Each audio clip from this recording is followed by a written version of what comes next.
अध्याय 4। एक क्षण में 1 दर्जन से अधिक सुरक्षा गार्ड वहां पहुंच गए। मुझे खेद है, मेरा यह आशय नहीं था। उद्धरण चिन्ह। सुरक्षा गार्डों को अपनी ओर दौड़ता देख रमन ने काले मोजे वाली सुंदरी को धक्का दिया और लिफ्ट में भाग गया। फिर उसने 38वीं मंजिल का बटन दबाया। जब सुरक्षा गार्ड लिफ्ट के सामने पहुंचे तो उन्होंने पाया कि रमन पहले ही लिफ्ट में चढ़ चुका था। क्या आप ठीक हैं, सुश्री मूर? अभी क्या हुआ? उद्धरण चिन्ह। सुरक्षा दल का प्रमुख हैरानी से काले मोजे पहने महिला को देख रहा था। एक फूड डिलीवरी करने वाला लड़का अचानक से आया और उसने मुझे छुआ। उस बदमाश को पकड़ो और पुलिस को सौंप दो। काले मोजे वाली महिला ने पलकें झपकाईं और उसकी सेक्सी आंखें भर आईं। लेकिन सुरक्षा प्रमुख मुश्किल में था। लेकिन क्या?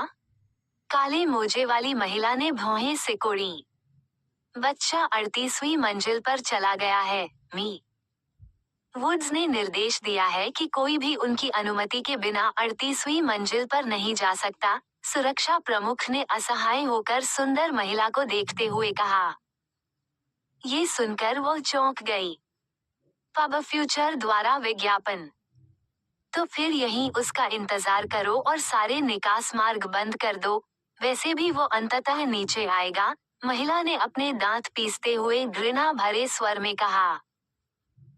लिफ्ट में प्रवेश करने के बाद कॉनर ने अपने दाहिने हाथ को देखा और असहाय महसूस किया। महिला के स्तन बहुत ही सुंदर थे।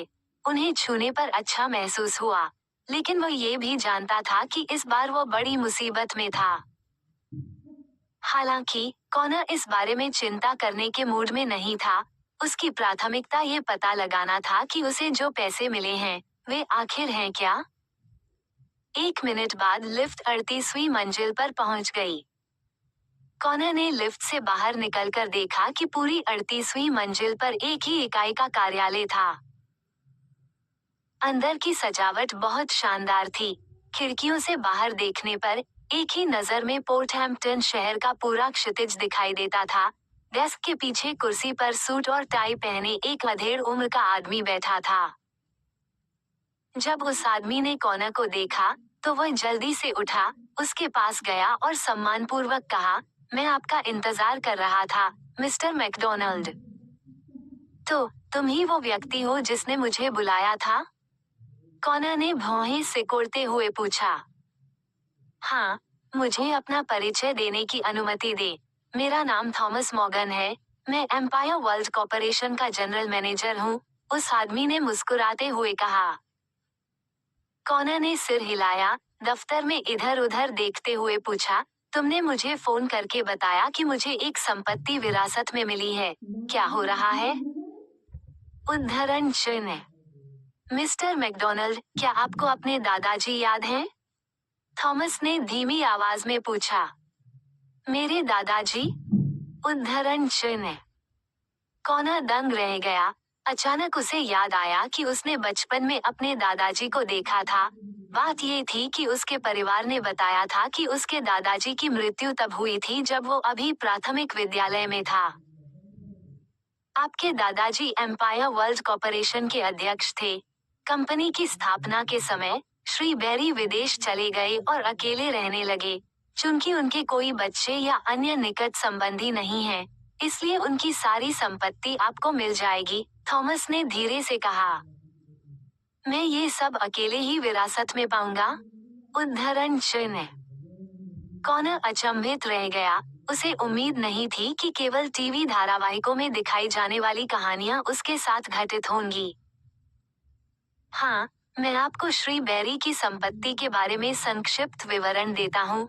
उनके पास देश में $1 अरब की नकदी है, जिसे मैंने आपको अग्रिम रूप से हस्तांतरित कर दिया है।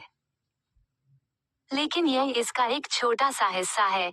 चूंकि श्री बेरी लंबे समय से विदेश में रह रहे थे, इसलिए ओप्राना में एम्पायर वर्ल्ड कॉर्पोरेशन के अलावा उनकी संपत्ति में यूरोप में टेरेंस ग्रुप, रेडिएंट ग्रुप और कई अफ्रीकी तेल कंपनियां शामिल हैं। थॉमस ने दराज से एक दस्तावेज निकाला और कॉनर को उस संपत्ति के बारे में बताया जो उसे विरासत में मिलने वाली थी।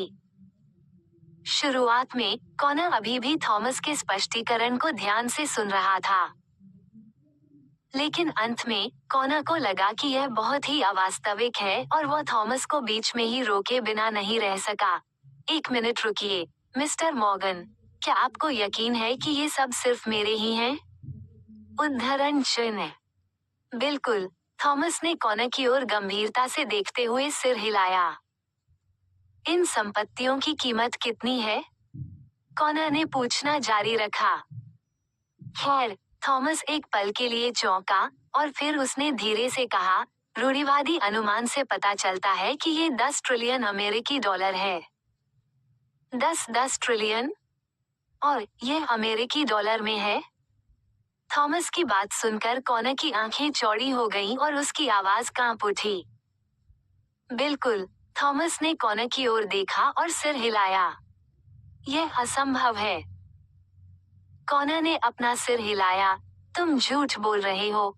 मेरे दादाजी के एक चचेरे भाई हैं, लेकिन मुझे कभी नहीं पता था कि वो इतने अमीर हैं। 10 ट्रिलियन डॉलर की संपत्ति ने उन्हें दुनिया के सबसे अमीर लोगों की सूची में शामिल कर दिया होगा।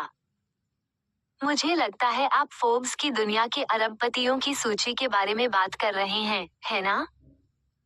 थॉमस ने कॉनर की ओर देखा और मुस्कुराया। यह सही है, ये सूची है। अगर वो वाकई इतना अमीर होता, तो वो बहुत पहले ही सूची में शामिल हो चुका होता, है ना? उद्धरण चिन्ह। मैं आपको बता दूं, जिन लोगों को आप सूची में देख रहे हैं, वे वास्तव में पर्याप्त अमीर नहीं हैं। वे अपनी प्रसिद्धि बढ़ाने और बेहतर सामाजिक संसाधन पाने के लिए सूची में शामिल हैं। श्री बेरी बहुत पहले ही उस चरण से गुजर चुके थे और लंबे समय से विदेश में रह रहे थे। वो बस अपनी पहचान उजागर नहीं करना चाहते थे। कॉनर ने थॉमस की तरफ देखा और महसूस किया कि वह झूठ नहीं बोल रहा था। भले ही थॉमस झूठा था, लेकिन उसके पास उसके जैसे गरीब आदमी को धोखा देने का कोई कारण नहीं था। ठीक है, तो फिर क्या संपत्ति विरासत में पाने के लिए मुझे कोई शर्त रखनी होगी? कॉनर ने अपनी उत्तेजना शांत की और पूछा।